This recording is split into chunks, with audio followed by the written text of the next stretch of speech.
शाम के समय पर कितने दिए?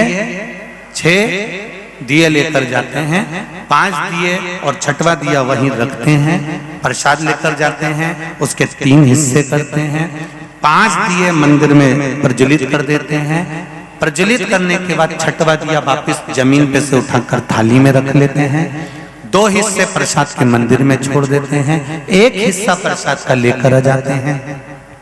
पहले व्रत में भगवान को निवेदन कर दिया जाता है कि ये व्रत मैंने इसलिए करा, बाकी के 4 व्रत में हमको बोलना नहीं चाहिए कि हमको ये तकलीफ के कारण मैंने व्रत करा। केवल पहले व्रत में आपको बता देना है कि बाबा मैंने ये व्रत इस कारण से करा है। और जब 5वां व्रत आए तब नारियल और उसके साथ में 11 रुपए और जो भी आप सामग्री 108 दाना चावल या मूंग या बेलपत्री या फूल जो चढ़ा रहे हो उसके साथ में बाबा से विनती कर दो, बस पहला और आखिरी। इसके सिवाय आपको फिर वो व्रत के बीच में एक भी सोमवार को नहीं बोलना कि बाबा मुझे ये तकलीफ है। कारण इसको और दूसरी भाषा में समझ लो। सब्जी वाले के यहाँ सब्जी लेने जाओगे तो मुंह से बोलकर बताना पड़ेगा आधा किलो बैंगन दे दो, आधा किलो टमाटर दे दो, 1 किलो मुझे आलू दे दो, आधा किलो लौकी दे दो। बोलो री जीजियो जम के तो बोलो, उधर वाली भी बोलो जरा, सही है? ऐसे ही बोलोगे ना कि आधा किलो हमको ये दे दो। किराने वाले के यहाँ जाओ तो किराने वाले क्या बोलना पड़ेगा? मुझे आधा किलो मूंगफली का दाना दे दो, 1 किलो साबूदाना दे दो, आधा किलो चिप्स दे दो। बोलो री जी सही है? बोलना पड़ेगा कि नहीं बोलना पड़ेगा? पर मेडिकल वाले के यहाँ जाओ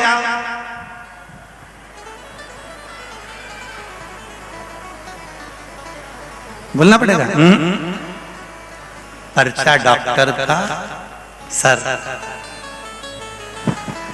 और मेडिकल वाले क्या तुमने पर्चा दे दिया, अब चुपचाप खड़े रहो, मुंह से आवाज नहीं आना चाहिए।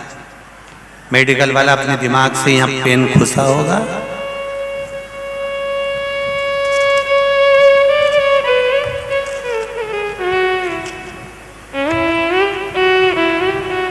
चार या 5 तरह की दवाई निकाल के रख देगा, लिफाफे में रखेगा और तुम्हारे हाथ में बिल पकड़ाएगा, ये ले जाओ।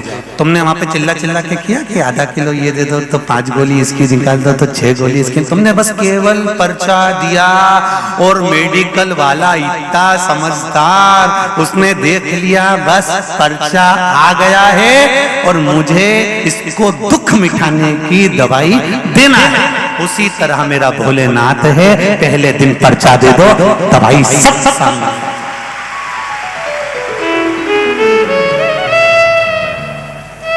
शिव जी का मंदिर सब्जी की दुकान नहीं है, आधा किलो टमाटर दे दो। शिव जी का मंदिर किराने की दुकान नहीं है कि आधा किलो मुझे साबूदाना दे दो। शिव जी का मंदिर तो मेडिकल है। शंकर भगवान मृत्युंजय कहलाते हैं, मृत्यु को जीतने वाले। वहां तो व्यक्ति अगर केवल गया है या शंकर के मंदिर के सामने से निकल के गया है या शिव मंदिर का शिखर का दर्शन कर कर गया है या शंकर मंदिर का आचमन कर कर गया है, शिव मंदिर के बेलपत्र खा ली उसने, शंकर भगवान के शिवलिंग का मात्र स्पर्श कर लिया उसने। शिवजी भगवान शंकर का शिवलिंग अपने आप में एक मेडिकल की दुकान औषधि है जिसका मात्र स्पर्श करते से दुख मिट जाता है। शिवलिंग तो वो है, दुख मिट गया, केवल स्पर्श करा और दुख मिट गया।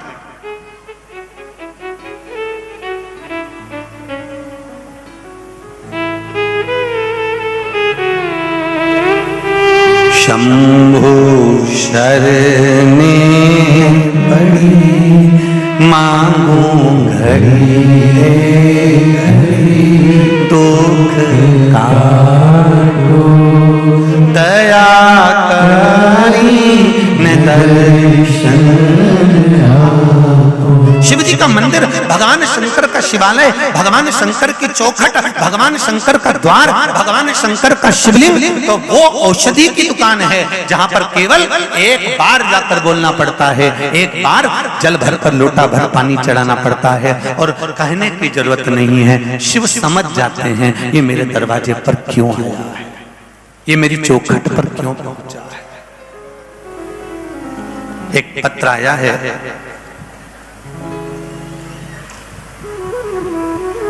वंदना संजय सिसोदिया महाराष्ट्र शिरपुर से आए हैं। जहां बैठे हो हाथ हिलाइएगा। आप ही हैं? श्री शिवाय नमस्तुभ्यम। दोनों हाथ हिला दो। जिस बच्ची की आंख में सरिया घुसा था वो बेटी आई है साथ में? नहीं आई है। इसमें आपने लिखा है, मैं वंदना संजय सिसोदिया शिरपुर से आई हूं। मेरी भतीजी 7 वर्ष की छप्पर से खेल रही थी। खेलते खेलते उसके आंख में सरिया चला गया। आंख पूरी तरह से डैमेज हो गई। डॉक्टर ने कह दिया ये आंख से दिखेगा नहीं। ऑपरेशन की तैयारी हो गई। 50,000 रुपए डॉक्टर ने ऑपरेशन का बोला। बाद में डॉक्टर ने कहा कि इसकी कोई गारंटी नहीं है, आंख नहीं आएगी, ये निश्चित है, क्योंकि सरिया पूरी आंख में जा चुका है। तब मेरे भाई का फोन आया और वह बहुत रो रहा था। तब मैंने कहा कि श्री शिवाय नमस्तुभ्यम का निरंतर जाप करो और 1 लोटा जल शिव जी को चढ़ाओ। डॉक्टर को दिखाओ, मना नहीं है, दूसरी जगह ले जाओ।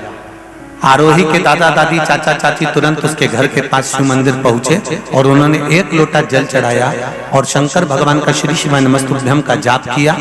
और शिव जी को कहा कि माता पिता ने कहा कि हमारी आरोही का आंख ठीक होगी, शिव मंदिर में आएंगे और बाबा एक बेलपत्री के साथ में जैसा कहा है उसी के अनुसार हम नेत्र भी समर्पित करेंगे।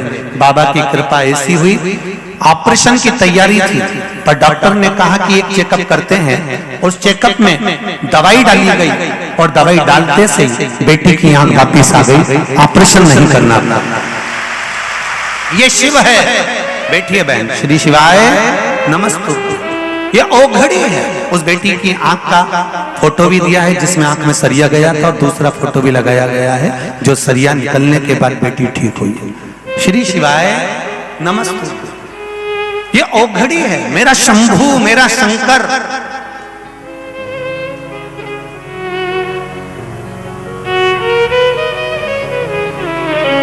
हमें तो ऐसा लगता है कि शिव महापुराण की कथा भी कहीं ना कहीं औषधि का कार्य करती है। ये जितने लोग कथा को श्रवण करने आए हैं, अगर विश्वास रखकर शिव की कथा सुनते हो ना, तो ये निश्चित है अगली कथा में आप भी जैसे 20,000 लोग इस पंडाल में बैठे मिल रहे हैं, अगली कथा में तुम भी बैठे मिलोगे। ये विश्वास करता, ये भरोसा करता।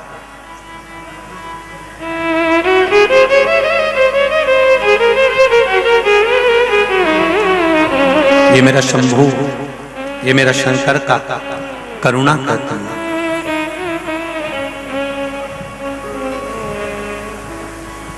आपका विश्वास कौन हो?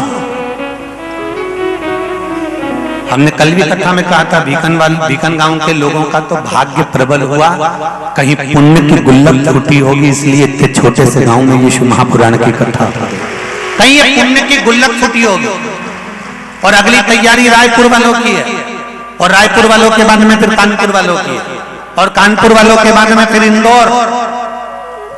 24 नवंबर से इंदौर के संजय जी शुक्ला जी की मित्र मंडली कथा करा रही है। तो ये तो भाग्य से मिल रही है।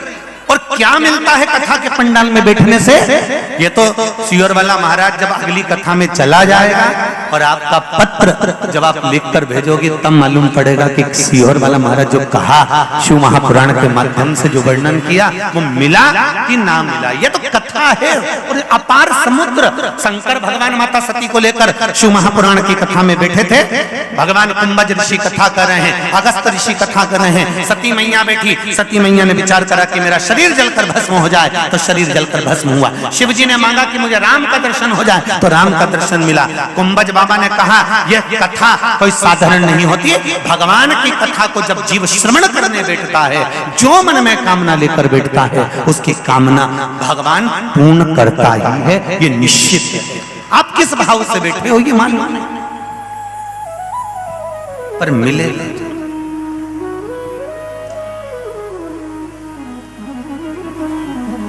बस आप दिल से उसको पुकार, दिल से शंभो।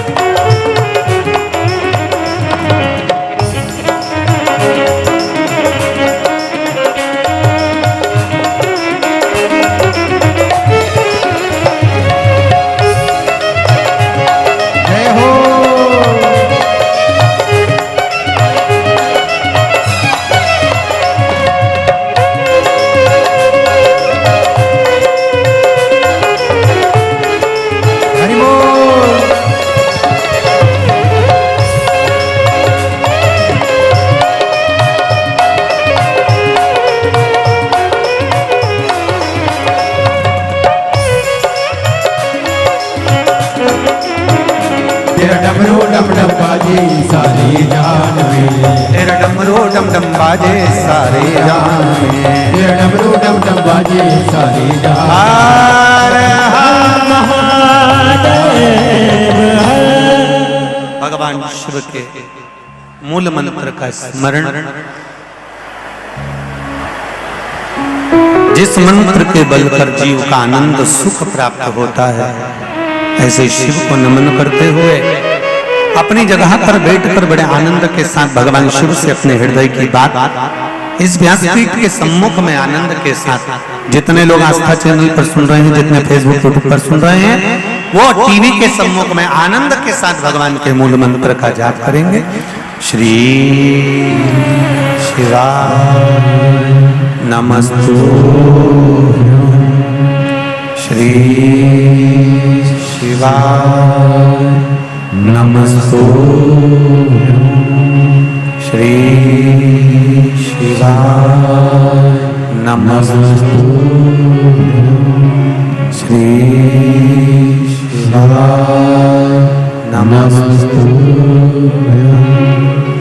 श्री शिवाय नमस्तुभ्यं।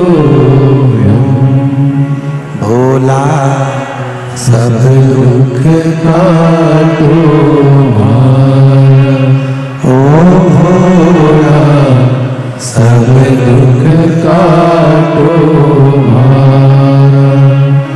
शिव शंकर जपू तेरी माला, भोले बाबा जपू तेरी माला, भोला सब दुख काटो मारा, भोला सब दुख काटो मारा। भगवान शिव से प्रार्थना,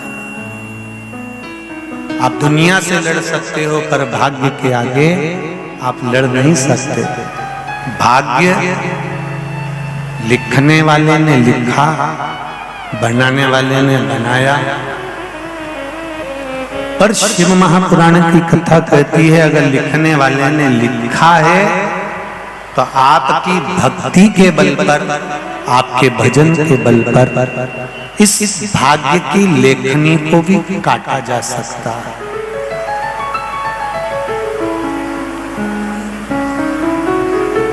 बस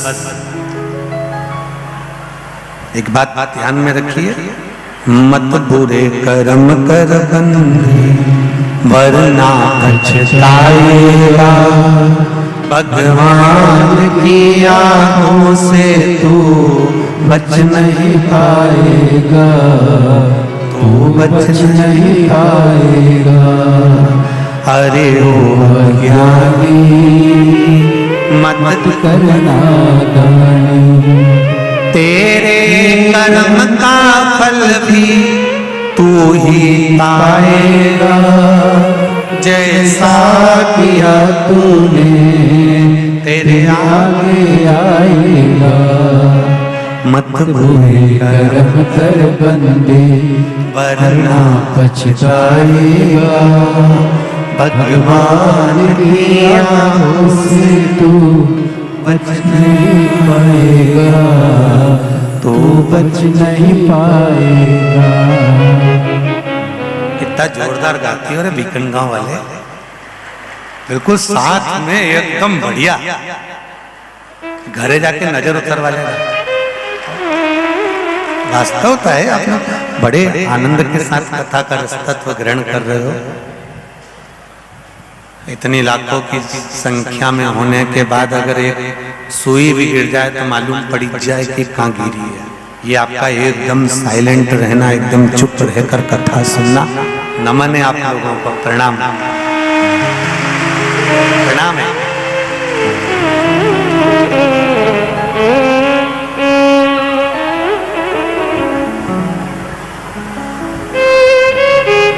कोई कह रहा था सीवर वाले गुरुजी के साथ में तो जितने भी श्रोता आते हैं ना, ये सब पोटला पोटली वाले हैं, सब बेग भर भर के लिए आते हैं, पोटला पोटली बांध बांध के और खूब शोर मचाते हैं। उनसे निवेदन है दो पर भरोसा भारी है, एक त्रिशूलधारी और एक पोटलाधारी।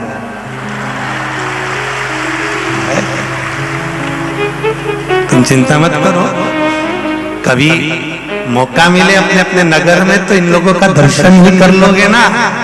हम कई बार कथा में कहते हैं शिव भक्त की ना निंदा सुनना ना निंदा करना, और अगर मंदिर भी ना जा सको तो शंकर के जो भक्त होते हैं ना उनका केवल दर्शन कर लेना, उतने में ही आनंद हो जाएगा। तो इनका तो दर्शन ही मूल है, उतने में ही आनंद की अनुभूति। बहुत शिव कथा कह रहे हैं, भगवान शंकर का चरित्र कराए। ब्रह्मा जी को विश्वास जागृत नहीं हुआ था, माता सती के मन में विश्वास जागृत नहीं हुआ था, इसलिए इनकी गति थोड़ी सी गड़बड़ हो गई। अगर विश्वास जागृत हो जाता तो ये निश्चित है कि परमात्मा कुछ ना कुछ अच्छा कर जाता। हमारे ललाट पर देंगे मौका, बैठो बैठो बैठो। अपने ललाट पर जो लिखा हुआ, उस ललाट का लिखा हुआ, हमारी कर्म गति का लिखा हुआ, हमारे भजन के माध्यम से, तब साधना के माध्यम से, भगवान की अविरल भक्ति के माध्यम से ही काटा जा सकता है, केवल भक्ति के माध्यम से। उसके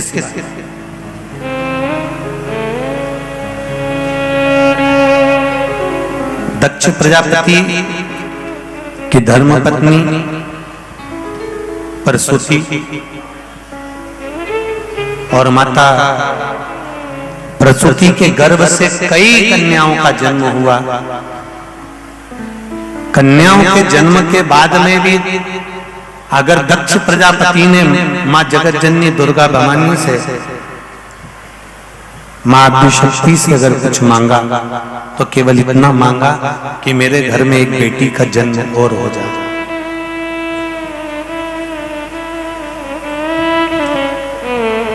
एक बेटी का जन्म और हो जाए। एक बात अपने जीवन में उतार कर रखिए, जिन माता पिता ने हमको जन्म दिया है, जिन माता पिता ने हमको पैदा किया है, उनसे कभी अपेक्षा मत रखो कि इनकी दौलत भी हमको चाहिए। दूसरा, जिस पिता ने अपनी बेटी का कन्यादान किया है, जिस बाप ने, जिस पिता ने अपनी बेटी जिसको पाल पोस कर बड़ा करा, उस बेटी को तुम्हारे हाथ में दे दिया, उस पिता से ये अपेक्षा मत रखो कि ये दहेज बहुत देगा।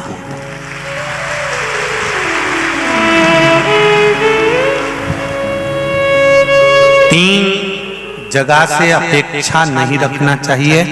पहला, अपने माता पिता से अपेक्षा मत रखो, जिन्होंने जन्म दे दिया, तुमको शरीर दे दिया, अच्छा पढ़ा लिखा दिया, अच्छा बना दिया, उनसे अपेक्षा मत रखो कि ये हमको दौलत देंगे।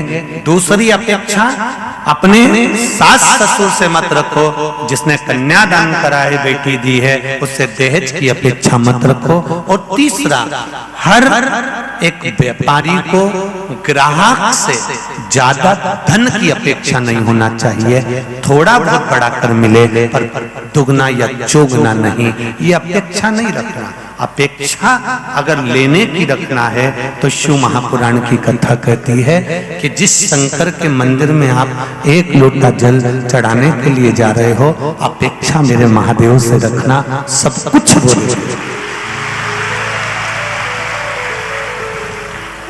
आज सबसे ज्यादा दिक्कत की घड़ी यह है कि बहुओं की सबसे बड़ी गलती ये हो जाती है कि वो अपने सास ससुर से ही अपेक्षा रखने लगती हैं कि ये हमको चेन देगी, हमको अंगूठी देगी, और बाद में ना चेन दी ना अंगूठी दी और ठेंगा दिखा दिया तो दिल दुखी। अपेक्षा नहीं।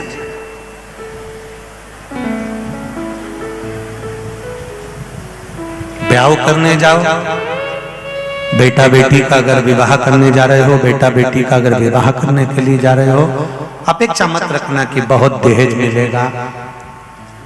कन्यादान से बड़ा जो बाप अपनी बेटी को दे रहा है, जो पिता अपनी बेटी को दे रहा है, पाल पोस कर बड़ा करा, पढ़ाया लिखाया, संस्कारों के जल से उसको सिंचित करा, जब उस बाप ने अपने कलेजे का टुकड़ा दे दिया तो जो दहेज दे भी दिया वो बहुत दिन चलने वाला नहीं है, बहुत दिन नहीं चले।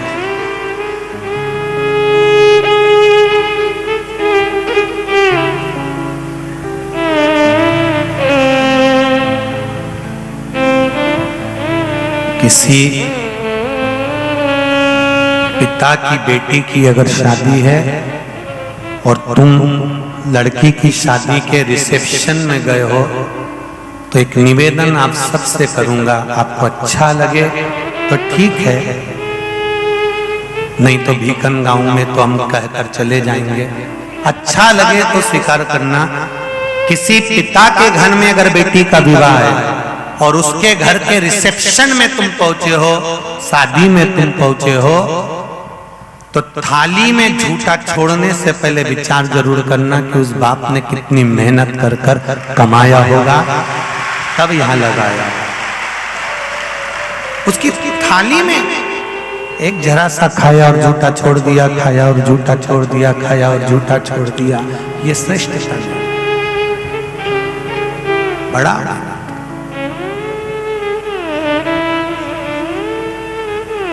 आज कथा तो आपको दिख रही है कि ये कथा हो रही है भीकन गांव में, पर जैसे एक पिता अपनी बेटी के लिए कितना जोड़ता है, करता है, उसी तरह जैसे कथा दिख रही है, शादी दिखती है, ऐसे महिला मंडल से कोई पूछे 2 साल 1.5 साल पुरानी ये कथा, 2 साल पुरानी ये कथा ली हुई, कब से तैयारी कर रहे होंगे, कब से लगे हुए होंगे। जरा पिता माँ अपनी बेटी के लिए क्या नहीं करती है।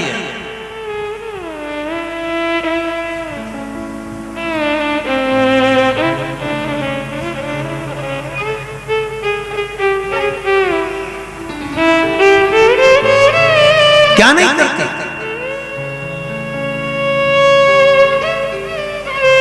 खुद कपड़े नहीं पहनती अच्छे, जो साड़ी अच्छी मिलती है वो पेटी के अंदर रख देती। छोरी की शादी करूंगे ना उसमें काम आएगा। जिस दिन लड़की का जन्म होता है उस दिन से माँ जो भी रकम लाती है वो 50 बार विचार कर कर लाती है कि मेरी बेटी के देने के काम आएगा। या तो बहू के देने के लिए लाएगी या बेटी को देने के लिए लाएगी।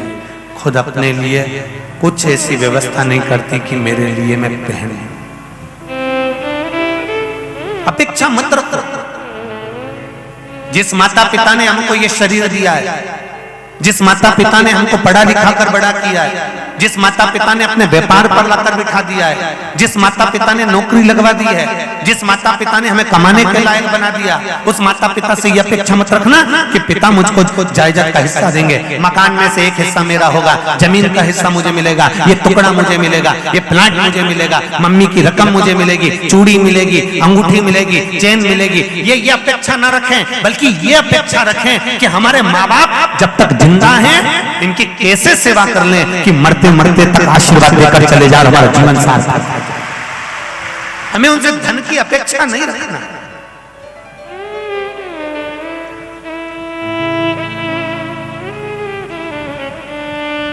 सच धज के दूल्हा जाता है और जरा सा लिफाफा अगर 500 का मिलता है तो उसमें मुंह फूल जाता है। यहाँ तो दरवाजे पे तो मुझे अंगूठी पहनाना थी, मुझे दरवाजे पर तो चेन पहनाना थी, मैं घोड़ी से उतरा था तो मुझे ये देना था। अरे किस चीज की अपेक्षा रखते हो?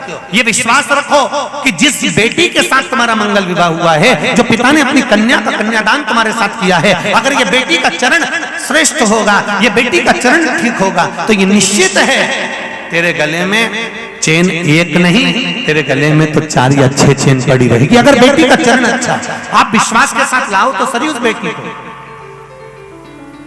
हम अपेक्षा रख रहे हैं। हम एक ही ग्राहक पर बार बार अपेक्षा रख रहे हैं।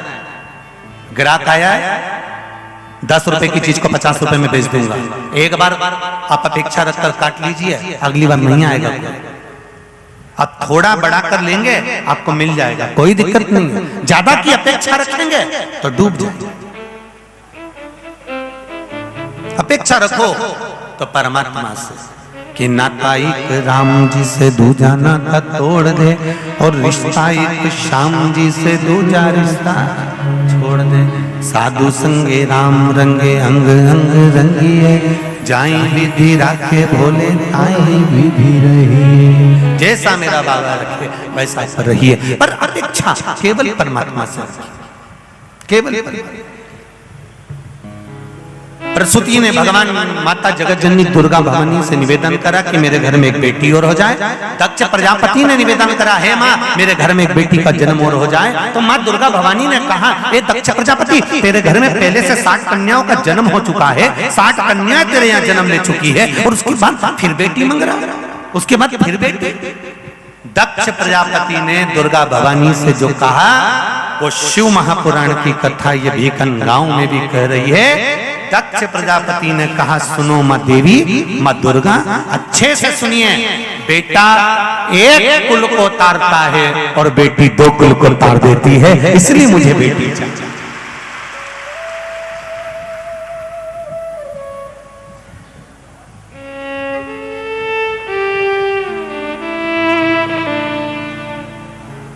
आज कहने में पीछे नहीं हटूंगा, भीखन गांव की धरा से। अच्छा लगे तो स्वीकार करिएगा भीखन गांव के लोग और जितने भी भाई आए, बेटे पर तुम्हारी निगाह होना चाहिए कि बेटा कहाँ जा रहा है, बेटा क्या कर रहा है। बेटे पर तुम्हारी निगाह हो, बेटी पर निगाह नहीं, बेटी का साथ तुम्हारे साथ होना चाहिए कि मेरी बेटी मेरे साथ है।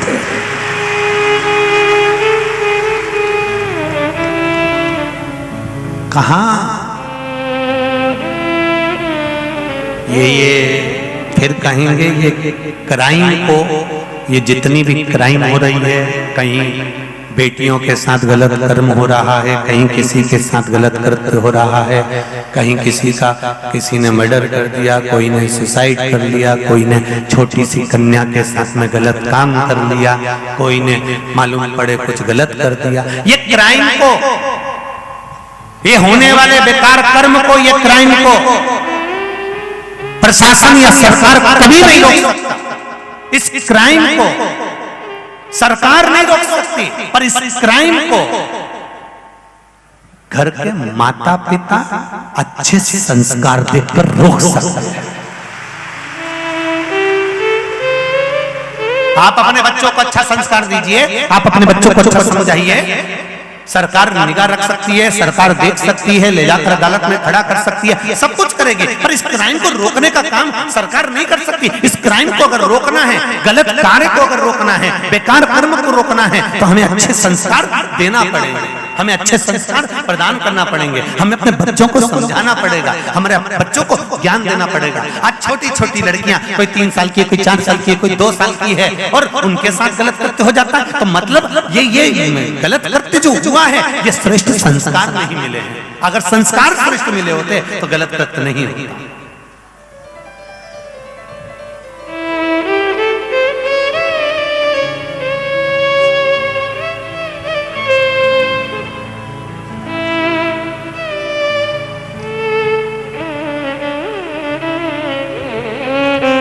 बेटियों की सुरक्षा की जिम्मेदारी खुद बेटियों को भी लेना पड़ेगा।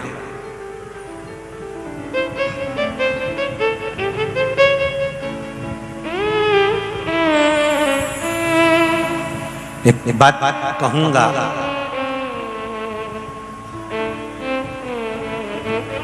किसी की सामर्थ्यता नहीं हो सकती। अगर मेरी बेटी एक बार झांसी की रानी जैसी बनकर सम्मुख में खड़ी हो, किसकी सामर्थ्य? गलत अगर हो रहा है तो हमारी बेटियों को भी आगे बढ़कर खड़े होना पड़ेगा, हमको भी बोल्ड होना पड़ेगा। केवल माता पार्वती घर को नहीं संभाली है, माता पार्वती ने आकर शिव के साथ शक्ति बनकर संसार के भार को अपने हाथों पर धारण भी करा। ये जितने भी माताएं कथा सुनने बैठी हैं, मेरा इनसे निवेदन है, अपने घर में अगर बेटी का जन्म होता है तो उन बेटियों को विद्या के साथ में ये ज्ञान भी प्रदान करें कि बेटा अगर कोई गलत दृष्टि से देख रहा है, गलत दृष्टि से स्पर्श कर रहा है या गलत दृष्टि से उसका भाव बोलने का है तो वहां से तुरंत उठकर चल जाए। वैसे तो आजकल के जितने भी स्कूल हैं, पाठशालाएं हैं, जितने भी स्कूल हैं उसमें बेटियों को समझाया जाता है, बच्चों को सीख दी जाती है, पर हमारा भी फर्ज है, हमारा भी अच्छे संस्कारों से हम क्राइम को रोक सकते हैं, गलत कार्य को हम रोक सकते हैं। और एक बात और अच्छे से सुन लीजिए, जिनके बच्चे व्यसन में पड़े हुए हैं, मदिरा, मांस, जुआ, वैश्यवृत्ति, गलत कर्म में लगे हुए हैं, उनसे भी निवेदन करूंगा, आप प्रतिदिन शिव मंदिर में अगर जाते हो और तुम्हारे घर के बच्चे अगर गलत काम में लगे हुए हैं तो शंकर जी पे जल चढ़ाने के बाद में अशोक सुंदरी वाली जगह पर जल चढ़ा दो और जल चढ़ाने के बाद में वही कलश वापिस हाथ में थोड़ा सा पानी रखिए और जया, विषहरा, शामलीबारी, दौतली, देव, शिव जी की 5 कन्याओं का नाम लेकर जल फिर चढ़ा दीजिए। जो कटोरी है जल लाने वाली या छोटे से प्लेट जो भी है वो उस जगह पर जरूर रखे जहां से जल गिरता है। 3 जगह पर जल चढ़ने के बाद पहले शंकर जी पर चढ़ गया, फिर अशोक सुंदरी पर चढ़ गया, अशोक सुंदरी के बाद में जया, विषहरा, शामलीबारी, दौतली, देव का जल शिवजी पर चढ़ गया। वो जल कटोरी में झेलकर अवश्य लेकर आओ और जो व्यसन में डूबने वाला है बन सके तो उसको पिलाओ, नहीं पीता हो तो मटके में डाल दो, हंडे में डाल दो, कभी तो पानी पिएगा। उससे ये निश्चित है कि धीरे धीरे उसका नशे की जो लत है वो धीरे धीरे छूटती चली जाएगी। अच्छे मार्ग, सत्मार्ग की ओर अग्रणी होगा, गलत मार्ग से बचेगा। जो ज्यादा शोक में पड़ जाता है एक दिन उसकी शोक सभा हो जाती है। गलत शोक में अगर पड़ गए हो तो एक ना एक दिन शोक सभा हो जाएगी, निश्चित है। सत्मार्ग की ओर निश्चित करें उसको।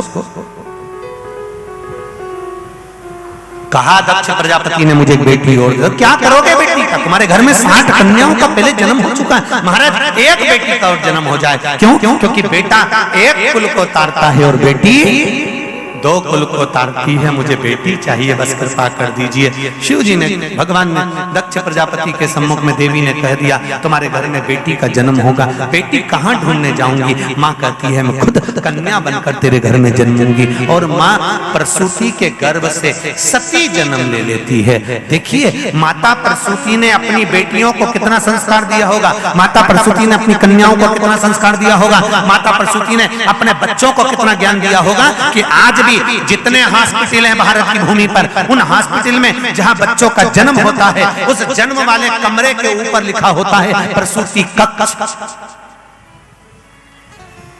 दक्ष प्रजापति की पत्नी का नाम, दक्ष प्रजापति की धर्म पत्नी का नाम, प्रसूति का नाम आज भी हॉस्पिटल के अंदर लिखा होता है प्रसूति कक्ष। क्यों? क्योंकि जो बच्चा जन्म ले वो संस्कारित होना चाहिए, जो बच्चा जन्म ले वो संस्कारवान होना चाहिए। प्रसूति कक्ष का मतलब है प्रसूति ने अपनी कन्याओं को अच्छा ज्ञान दिया, अच्छा संस्कार दिया।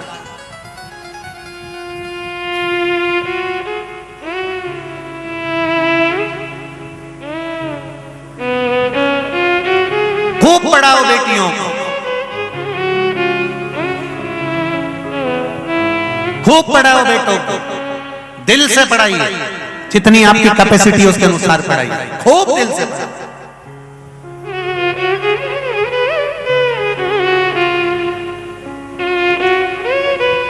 पर बेटा और बेटियों से निवेदन है, जिस माँ बाप ने तुमको बोलना सिखाया है, जब तुम बड़े हो जाओ, कॉलेज पढ़कर आओ, तुम्हारी धर्म पत्नी जगदम्बा तुम्हारे साथ आ जाए, तो निवेदन है जिस माँ बाप ने तुमको बोलना सिखाया है उस माँ बाप को तुम चुप करना मत सिखाना। तुम चुप बैठे रहो, जब बच्चे बड़े हो जाते हैं, कॉलेज पढ़कर आ जाते हैं, विद्या ध्यान कर आ जाते हैं और बहुत ऊंचे पद पर बैठ जाते हैं, साथ में उनके चंद्र घंटा जगदम्बा आ जाती है, तब उनकी वाणी तेज होकर अपने माँ बाप को चुप करने की आदत हो जाती है। तुम चुप रहो, तुम्हें आता नहीं है, तुम्हें मालूम नहीं है, क्यों बीच बीच में बोलते हो? चुप रहो ना, तुम तो आराम से 2 रोटी खाओ, पड़े रहो। तुम क्यों बोलते हो बहू के बीच में, तुम क्यों बोलते हो बेटे के बीच में? ध्यान रखना, जिस माँ बाप ने तुमको बोलना सिखाया, उस माँ बाप को अगर तुम चुप रहना सिखाओगे तो आने वाली एक लाइन याद रखना, जैसा किया तूने तेरे सामने मत बुरे कर्म कर, वरना पछताएगा। भगवान की आंखों से तू गाओ गाओ नहीं पाएगा, तू बच नहीं पाएगा। जैसा किया तूने तेरे आगे आएगा,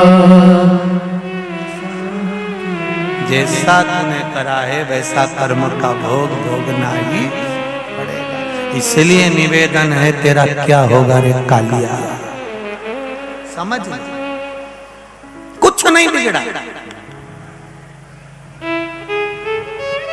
मेरा बेटा और बेटियों से भी निवेदन, फुल एंजॉयमेंट जीवन जियो। हम तुमसे ये नहीं कहते कि तुम रोकर जिंदगी जीना। एक जॉब नहीं लगा, दूसरा जॉब की तैयारी करो, दूसरा जॉब नहीं लगा, तीसरा जॉब की तैयारी करो, कंपटीशन एग्जाम की पूर्ण तैयारी करो, खूब पढ़ो और खूब तैयारी करो, पर साथ में भगवान शिव पर विश्वास करो,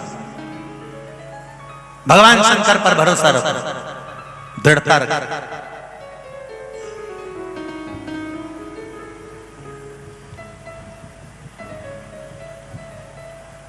जब भरोसा, दृढ़ता, विश्वास बढ़ जाएगा, जैसे पत्र में लिखा था कि नेत्र में सरिया चले गया, उसके बाद भी भगवान।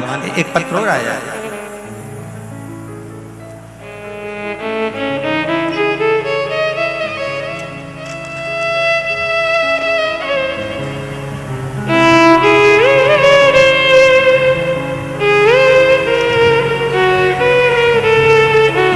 मैं मंजू मनोज जायसवाल सेंधवा जिला बड़वानी से हूँ। कहीं बैठी हो तो हाथ हिलाइएगा, जहाँ कहीं भी बैठे हो। मैं मंजू मनोज जायसवाल सेंधवा जिला बड़वानी से हूँ, कहीं बैठे हो तो हाथ हिलाइएगा।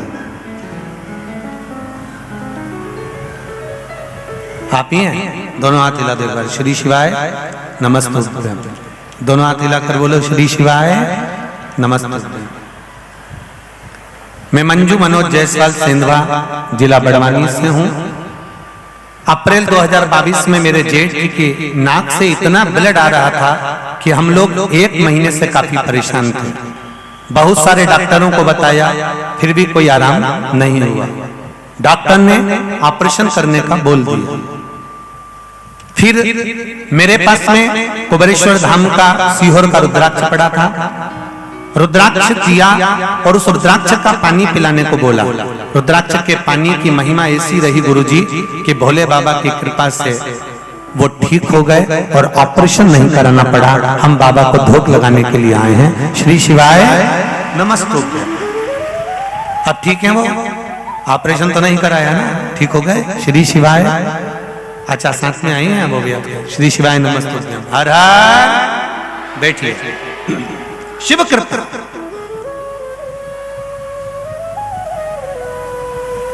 सीहोर का रुद्राक्ष जो कुबेरेश्वर धाम का है, वो रुद्राक्ष जो शिवरात्रि पर बाबा देवाधिदेव महादेव को 1 लोटे जल से सिद्ध करते हैं, वो साधारण नहीं है। एक पत्र और है, ये भी देख लीजिए।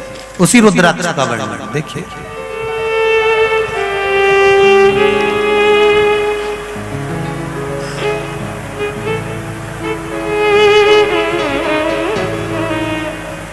मैं निशा वर्मा, पति ओम प्रकाश वर्मा, ग्राम निमाण खेड़ी बागरदा की रहने वाली हूँ। कहीं बैठी हूँ तो हाथ हिलाई।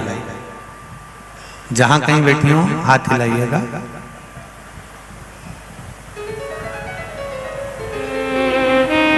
मैं निशा वर्मा, पति ओम प्रकाश वर्मा, ग्राम निमाड़, खेड़ी, बागरदा की रहने वाली हूँ। गुरुजी, भोले बाबा का क्या बखान करूं। लड़की 13 वर्ष की है, वो नवोदय स्कूल में पढ़ती है। एक बार हलचट वाले दिन पहली बार रात को 9:30 बजे उसको अचानक पेट में दर्द हुआ और अपनी बहन के वहां बड़वाह गई हुई थी।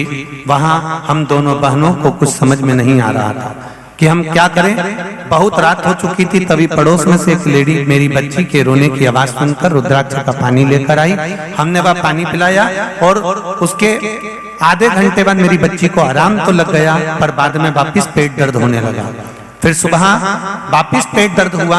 हमने डॉक्टर को दिखाया और सोनोग्राफी करवाई तो उसमें मालूम पड़ा कि उसके पेट में 2 पथरी हो गई है, एक साइड में 7 mm की और दूसरी 5-3 की। डॉक्टर ने कहा दवाई से नहीं गलेगी, ऑपरेशन कराना पड़ेगा और ऑपरेशन यहाँ नहीं होगा, इसको इंदौर ले जाइए। यह सुनकर हम बहुत घबरा गए और उसी दिन मैं उसके इंदौर ले गए और आपके बताए अनुसार 9:15 वाला जो उपाय है रात्रि को करने वाला, वो उपाय हमने किया। कुंदकेश्वर महादेव का रुद्राक्ष का जल शिव को चढ़ाकर पूजन कर कर उस जल का पानी देना प्रारंभ करा। बाबा की कृपा ऐसी हुई गुरुदेव कि बच्ची को जब हम डॉक्टर को चेक कराने के लिए लेकर गए तो डॉक्टर ने कह दिया कि इसकी एक पथरी तो गल गई है और दूसरी बची है, तो दवाई से ठीक हो जाएगी, आप चिंता ना करें। ये शिव है। कई लोग कहते हैं कुबेरेश्वर धाम का रुद्राक्ष अभी वितरण नहीं हो रहा है। आपसे भी निवेदन है, आप श्योर रुद्राक्ष के लिए ना जाएं, क्योंकि वहां पर अभी व्यवस्थाएं नहीं हो पा रही है, इसलिए रुद्राक्ष वितरण बंद है। और प्रयास करेंगे जितना जल्दी हो सके। वैसे तो हमको लगता है कि अब रुद्राक्ष वितरण, अब तो अगला रुद्राक्ष उत्सव आ जाएगा शिवरात्रि के टाइम, तो प्रयास करेंगे अगर अभी नहीं मिल पाया तो रुद्राक्ष उत्सव तक मिले। पर रुद्राक्ष साधारण नहीं है। रुद्राक्ष किडनी हो, लीवर हो, कैंसर हो, ब्लड प्रेशर हो, शुगर हो, पथरी हो, सबके लिए रुद्राक्ष का स्मरण हो। मना नहीं है, पर थोड़ी व्यवस्थाएं नहीं हो पा रही ना, इसलिए आप लोगों को वितरण नहीं हो पा रहा। होगा तब ऐसे ही व्यासपीठ से आप लोगों को सूचना दे दी जाएगी कि इस तारीख से इस तारीख तक बढ़ रहा है, आप आओ। मना नहीं है, रुद्राक्ष बांटने में हमें कोई दिक्कत नहीं, परंतु व्यवस्थाएं नहीं है। अब यहाँ तो कितने कार्यकर्ता लगे हैं, अग्रवाल ये नागेश्वर महिला मंडल के इतने कार्यकर्ता, भोजन में कार्यकर्ता, यहाँ व्यवस्था वहाँ व्यवस्था में इतना कार्यकर्ता लगे रहते हैं। अब हम लोग कथाओं में लगे रहते हैं, उतनी व्यवस्था वहाँ हो नहीं पाती। तो जहाँ बाबा चाहेगा, अगर अभी नहीं मिल पाए तो प्रयास करेंगे कि जो अगला रुद्राक्ष उत्सव है उसमें मिले, पर मिले जरूर। आपको बिना रुद्राक्ष के रखेंगे नहीं, सब आपका है, सब आपको समर्पित है, ये निश्चित है, निश्चित। शिव कथा कर रहे, भोगरदानी की कथा कर। बेटी का जन्म हुआ, सती मैया प्रकट हुई, शिव की भक्ति में माता सती लगी रही। शिव भक्ति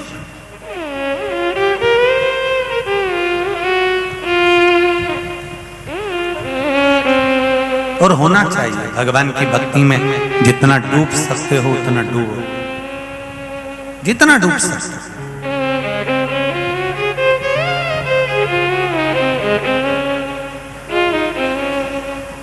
पेट पाप करवाता है और पीठ उसका बोझ ढोती है। ये हमारा पेट, मेरे बच्चों का पेट भरना है, परिवार का पेट भरना है, कुटुंब का पेट भरना है, रिश्तेदारों का पेट भरना है। ये पेट पाप कराएगा, झूठ बुलवाएगा, कपट करवाएगा, छल करवाएगा, बेईमानी करवाएगा, प्रपंच करवाएगा। पेट पाप पर पाप करवाएगा, पर इसका बोझ पीठ को ढोना पड़ेगा।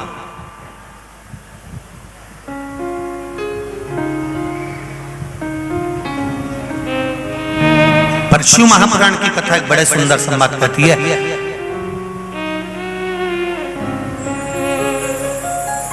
पुरुष के प्राण छूटे ऊपर गया।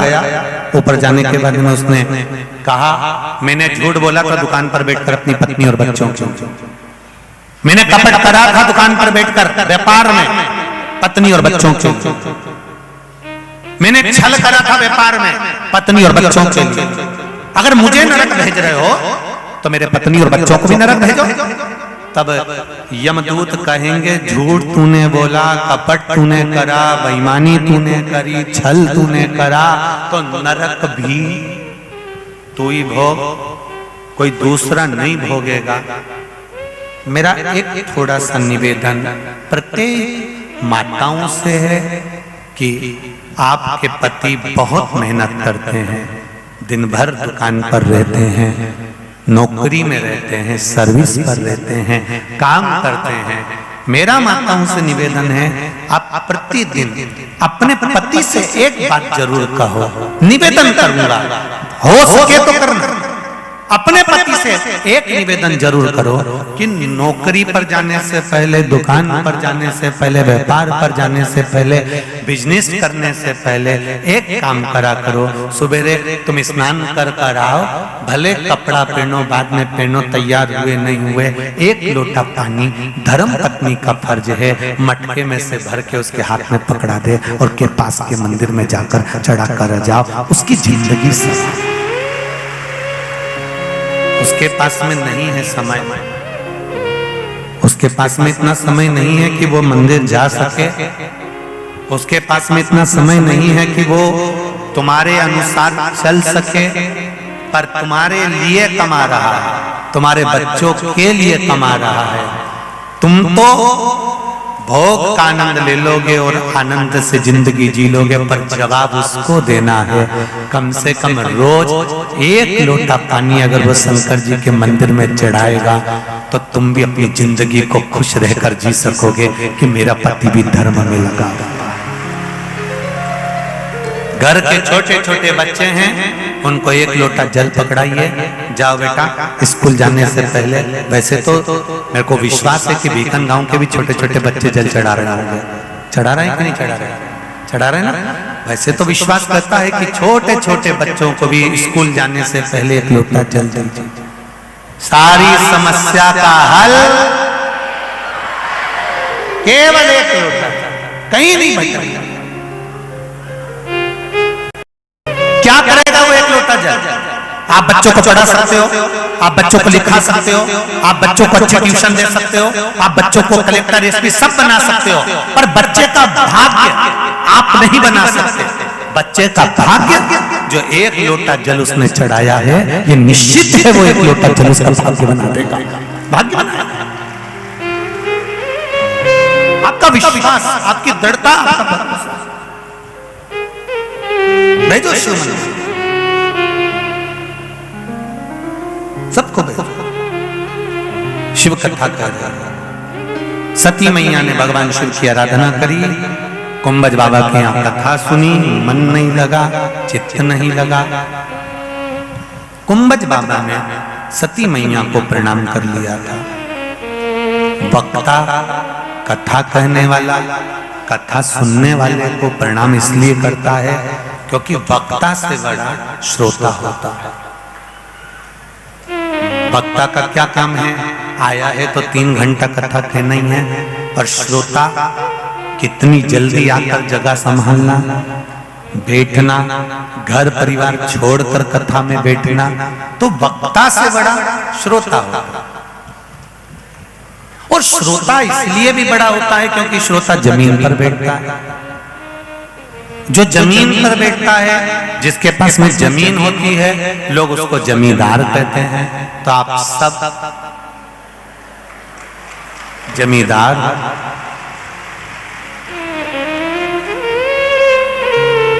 और कथा बचने वाला ये 4 पाए की चौकी पर बैठता है, इसलिए वो चौकीदार कहलाता है।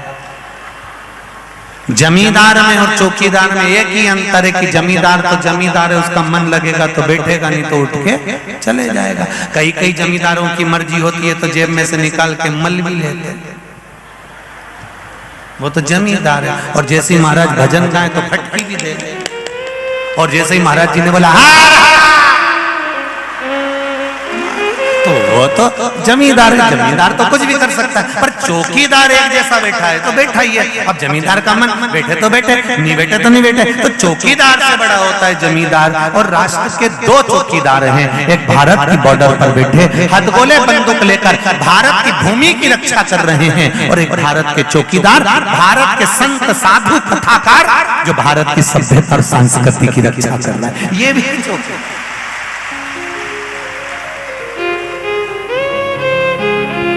सती मैया को अच्छा नहीं लगा, वापिस आई, परीक्षा ली राघव जी की, घर आई, शिव जी ने मन से त्याग कर दिया, पिता के घर यज्ञ में जाने की कोई प्लानिंग नहीं थी, कोई विचार नहीं था, केवल बहुत सारे देवी देवता निकल के जा रहे थे, तो सब सती मैया के घर के द्वार से ही जा रहे थे। अच्छा एक बात बताओ, खरगोन जाने के लिए तो रोड 2-3 होगी, इधर से भी चले जाओ, पास में से रास्ता गया, यहाँ से चले जाओ, इनंग से चले जाओ, उनंग से चले जाओ, कोई जरूरी है कि जिससे तुम्हारी नींव पटे उसी के दरवाजे से जाओ? हो, चाहे राजनेता वर्ग हो, चाहे प्रशासन वर्ग हो, चाहे संपूर्ण समाज, केवल एक ये नहीं कि ब्राह्मण क्षत्रिय वैश्य शूद्र, सभी समाज।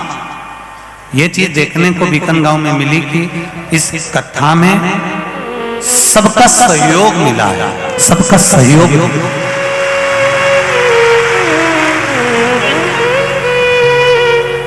और सबसे ज्यादा सहयोग जिनके हाथ में कलम दी गई है पत्रकारिता की, एक पत्रकार बंधु ने अपनी कलम का सही उपयोग करा है, उसके लिए जोरदार ताली बजाएं सभी पत्रकार बंधु। अपनी कलम का सदुपयोग कर और लिखा, चाहे वो किसी भी वर्ग का हो, सबका प्रेम, सबका वात्सल्यता, सबकी करुणता देखिए।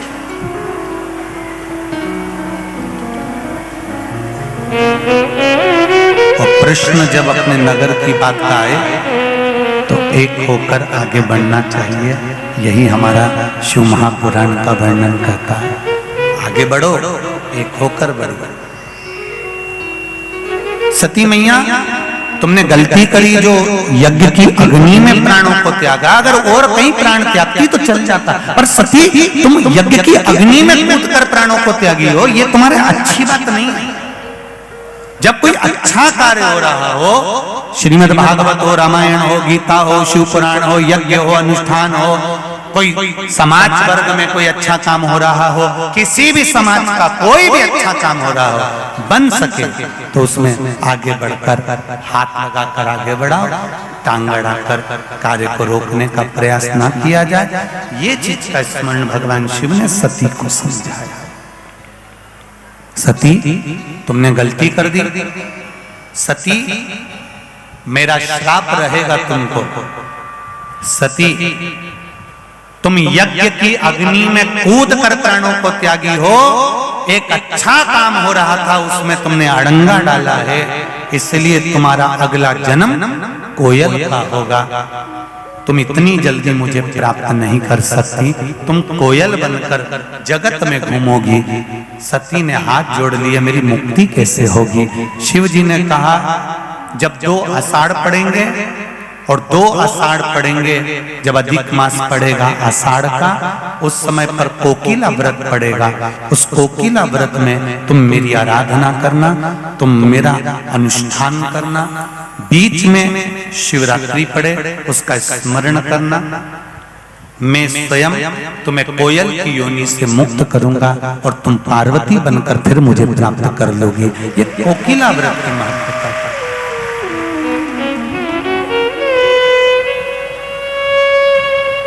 शिव कृपा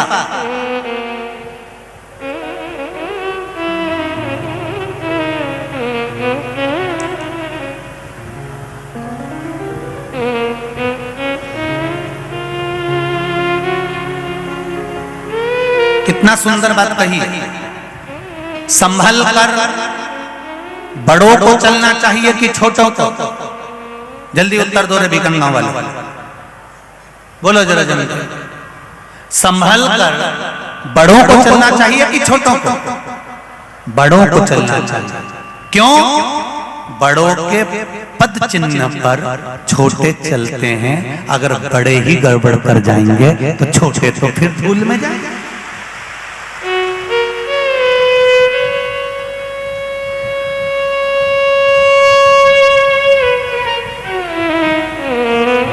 जितनी बात कहकर बड़े बड़े कथाकार, बड़े बड़े संत, साधु, सन्यासी, तपस्वी, साधक, उपासक, बड़े बड़े सिंहासन पर बैठने वाले जितनी बड़ी बड़ी बात कहते हैं, सबसे पहले जनता को संवारने से पहले, भक्तों को संवारने से पहले बड़े संभल कर चलेंगे तो छोटे खुद समझ जाएंगे। जितना कहो पहले अपने ऊपर भी अमल करो, तब दूसरे को ज्ञान प्रदान करो। पहले समझने की जरूरत अपने को है, पहले बड़ों को समझने की जरूरत है कि हम कैसे संभल कर चलते। आज ज्ञान देने के लिए तो कोई भी ज्ञान दे देगा साहब तुमको कि तुम ऐसा करो वैसा करो, पर खुद को भी तो करना पड़ेगा। आप अगर मंत्र जाप कर रहे हो तो दूसरे से कह सकते हो कि श्री शिवाय नमस्तुभ्यम मंत्र के जाप का फल क्या है। जिसने जपा होगा उसने कहा होगा। आप जपोगे तो ही तो कह सकोगे। एक भीकन गांव की बेटी ने पत्र लिखा, देखिए, मैं भुवनेश्वरी चौहान, रहवासी भीकन गांव, कहीं बैठी हूँ भुवनेश्वरी जी, आप ही हैं? श्री शिवाय नमस्तुभ्यम। मैं भुवनेश्वरी चौहान, रहवासी भीकन गांव की हूँ। आपकी कथा निरंतर सुन रही हूँ, मंदिर भी जाती हूँ, एक लोटा जल भी चढ़ाती हूँ। गुरुजी, मेरे चाचा जी भोपाल में हॉस्पिटल में वेंटिलेटर पर 20 दिन से हैं। मेरी मम्मी और मैंने पहले दिन जब शिव महापुराण की कथा यहाँ चालू हुई भीकन गांव में, तो हम एक ही बात लेकर बैठे कि गुरुजी कहते हैं कि 3 महीने में रिजल्ट आता है, सही बाबा सुनता है। तो बाबा 3 महीने तो बहुत दूर है, मेरे चाचा जी की तबीयत खराब है। मैं पहले दिन कथा में बैठी हूँ और चाहती हूँ कि इसका रिजल्ट आए। और पहले दिन की कथा सुनते समय बाबा से प्रार्थना करी और पहले दिन की कथा सुनकर मैं घर पर जाकर पहुंचे और मेरे बड़े पापा को फोन किया तो बड़े पापा ने कह दिया कि चाचा जी को वेंटिलेटर से हटा दिया गया है।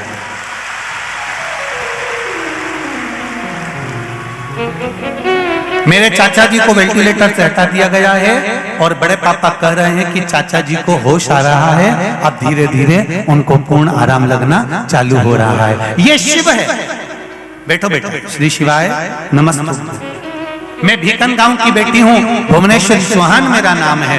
गुरुदेव, कोई मुझसे पूछे कि शिव महापुराण की कथा सुनने का फल क्या है, तो मैं कह सकती हूँ 1 दिन की कथा से वेंटिलेटर पर से हटाया जा सकता है। तो ये निश्चित है कि शिव तत्व में वो सुख है, शिव तत्व में वो आनंद है। किस्मत वाले हो भीकन गांव के जितने लोग इस कथा को सुन रहे हैं, बहुत बहुत भाग्यशाली हो साहब। क्या मिलेगा और मेरा भोलेनाथ क्या देगा ये तो वही जान सकता है।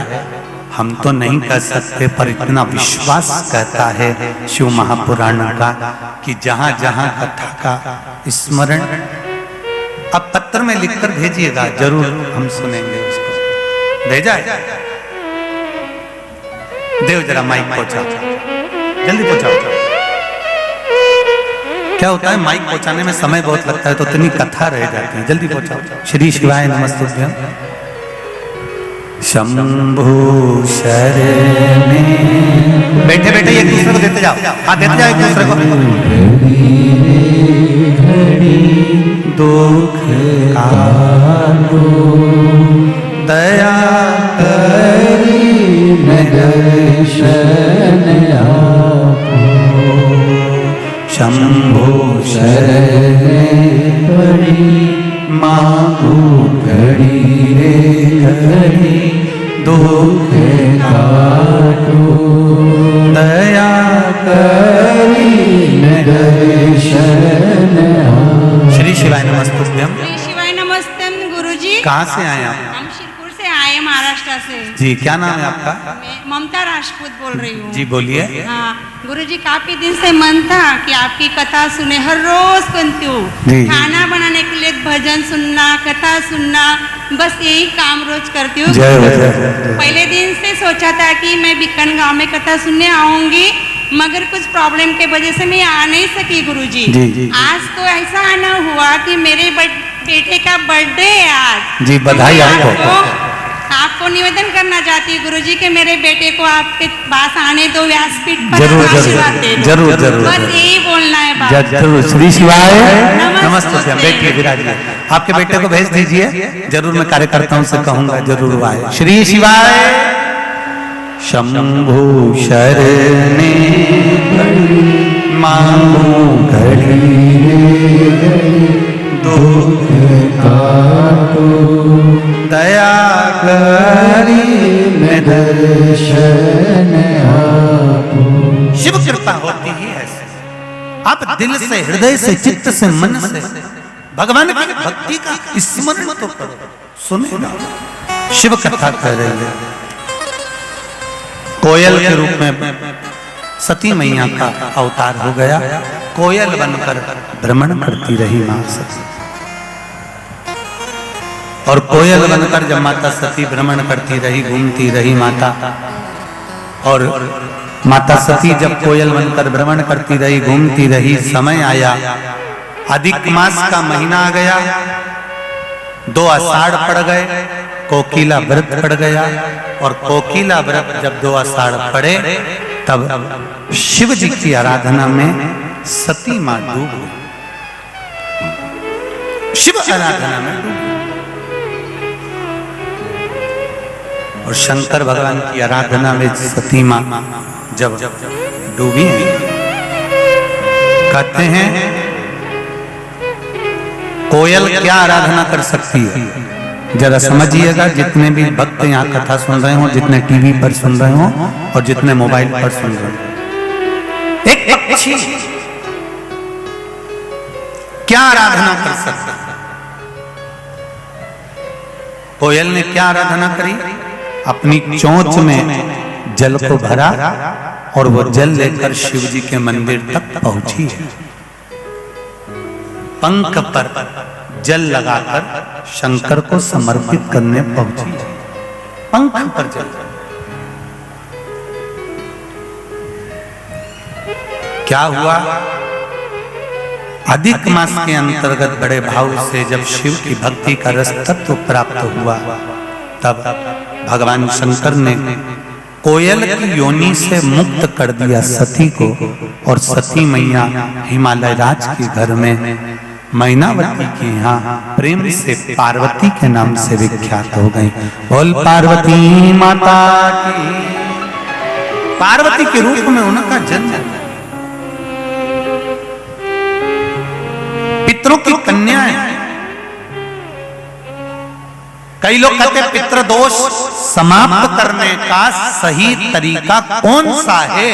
तो शिव महापुराण की कथा कहती है, आप जब शंकर भगवान पर 1 लोटा जल चढ़ाते हो, जलाधारी के रूप में, पीठिका के रूप में पार्वती जी के हस्त कमल पर शिवलिंग रखा हुआ है, तो ये माता पार्वती जी का जो हस्त कमल है, शिव जी का चढ़ा हुआ जल जब पार्वती जी पर जाता है, तो घर में कैसा भी पितृदोष हो समाप्त हो ही जाता है। पितृदोष की समाप्ति,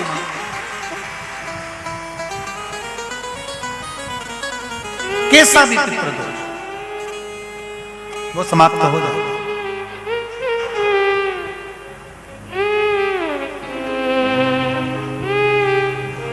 माता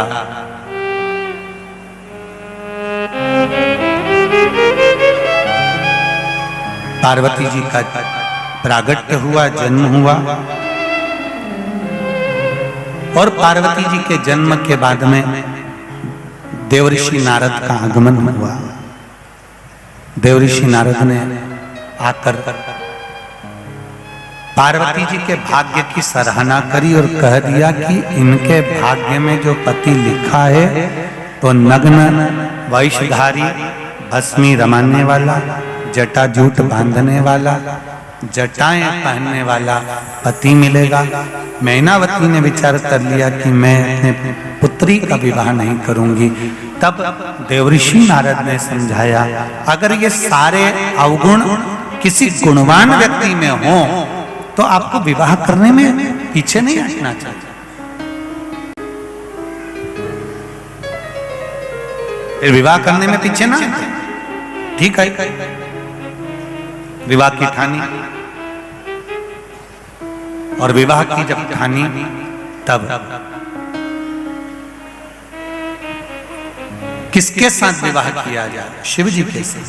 पर हिमालय राज ने तो विचार कर लिया था कि भगवान विष्णु के साथ बेटी को ब्याहना है।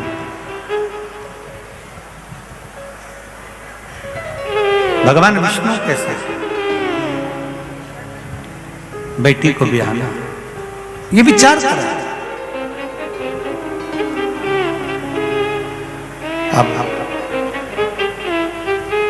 कोई भी एक पिता होगा बेटी के विवाह के लिए ये विचार करता है कि जब भी इसका विवाह हो तो अच्छे परिवार में, अच्छे घर में, अच्छे कुल में हो। कौन पिता होगा जो शमशान में रहने वाले को बेटी ब्याहेगा? भगवान विष्णु के पास में तो बैकुंठ है, ब्रह्मा जी के पास में ब्रह्मलोक है, इंद्र के पास में इंद्रलोक है, पर मेरे महादेव के पास में तो कैलाश धाम और शमशान का सुख है। कौन चाहेगा कि बेटी ब्याह?